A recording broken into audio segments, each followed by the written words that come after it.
ईद उल फितर के मौके पर पलामू जिले के हुसैनाबाद व हैदर नगर की विभिन्न मस्जिदों में मुसलमानों ने ईद की नमाज अदा करने काली पट्टी लगाकर पहुंचे, काला बिल्ला लगाकर नमाज अदा की। नमाज के बाद मस्जिद के बाहर एकजुट होकर केंद्र सरकार के वक्फ बोर्ड संशोधन बिल का शांतिपूर्ण विरोध किया।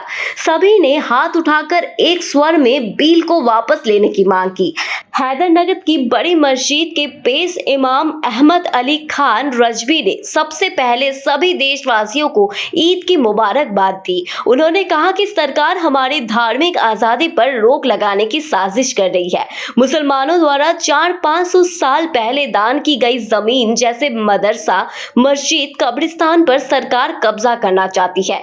इन जगहों पर पढ़ाई और धार्मिक कार्य होते हैं। सरकार उन्हें अपने तरीके से इस्तेमाल करना चाहती है। उन्होंने कहा कि केंद्र और राज्य सरकार हमारे कानून में हस्तक्षेप ना करे। हम जैसे इन जगहों का इस्तेमाल करते आए हैं वैसे ही करने दिया जाए।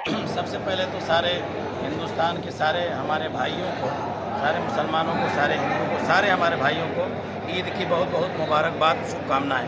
दूसरा ये कि काली पट्टी जो बांधी गई है, ये सरकार जो हमारी औकाफ की ज़मीनें हैं, मसाजिद की, मदारिस की, मकातिब की, खानकाहों की, कब्रिस्तानों की, जो मुसलमानों की अपनी प्रॉपर्टी है, जो हमारे बाप दादाओं ने अल्लाह के हवाले वो मिल्कियत किया है, उस पर इस नाम पर सरकार साजिश कर रही है कि हम गरीब मुसलमानों को इसमें से हक़ दिलाना चाहते हैं। हालांकि ये नापाक उनकी साजिश है, कोई इसकी हैसियत नहीं है। हम ये चाहते हैं, सौगातें मोदी हमको नहीं चाहिए, हमको बस इतना चाहिए कि जो हमारी ज़मीनें हैं, हमारी जायदादें हैं, हमारा जो नेशनल हक़ है, उस हक़ को हमारे दस्तूर के हक़ में, हमारे आइन के हक़ में, हमारे संविधान के हक़ में हमें अता किया जाए। बस यही हमारे लिए काफ़ी है। हम पूरे हिंदुस्तान में जैसे 2014 से पहले हिंदू, मुसलमान, सिख, ईसाई, क्रिश्चियन, बुद्धिस्ट, जैन सब आपस में एक होकर मिलकर रहते थे।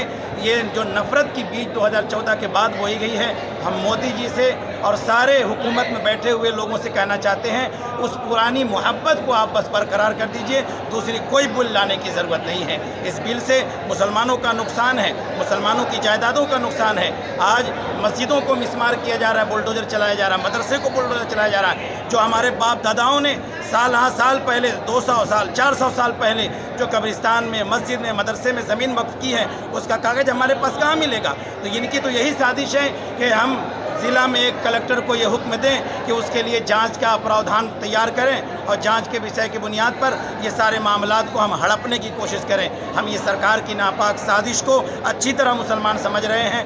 मुस्लिम पर्सनल लॉ बोर्ड जिस तरह से लड़ाई लड़ रहा है, सारे हिंदुस्तान के मुसलमान हम मुस्लिम पर्सनल लॉ बोर्ड के साथ हैं और मुसलमानों की मिल्कियत बचाने के लिए मुस्लिम पर्सनल लॉ बोर्ड की एक आवाज़ पर अगर हमें रोड पर भी निकलना पड़े, जान तक देनी पड़े तो हम देंगे, लेकिन हम अपने हक़, अपने अधिकार को कभी छीनने नहीं देंगे। बस इतनी गुजारिश है, आप कोई बिल पास मत कीजिए, बस इतना कीजिए कि जो पहले मोहब्बत थी, नफ़रत को हटाकर मोहब्बत पैदा कर दीजिए। हम लोग पेशाब से पेशाब को नहीं धोते, नफ़रत को नफ़रत से नहीं धोते, पेशाब को पानी से धोते हैं, नफ़रत को मोहब्बत से धोते हैं। और इस ईद के मौके पर भी हम ये पैगाम देते हैं सारे आलम को, सारे हिंदुस्तान को, मोहब्बत का, भाईचारा का, सुकून का। मुसलमानों से भी कहेंगे कि जहाँ कहीं भी आप रहते हैं, अपने हिंदू भाइयों से मिलजुल कर रहिए, अपने व्यवहार को बना कर रहिए। यही हमारा संविधान भी कहता है, यही हमारा इस्लाम भी कहता है। बस इन्हीं चंद जुमलों के साथ मैं अपनी बात खत्म करता हूँ।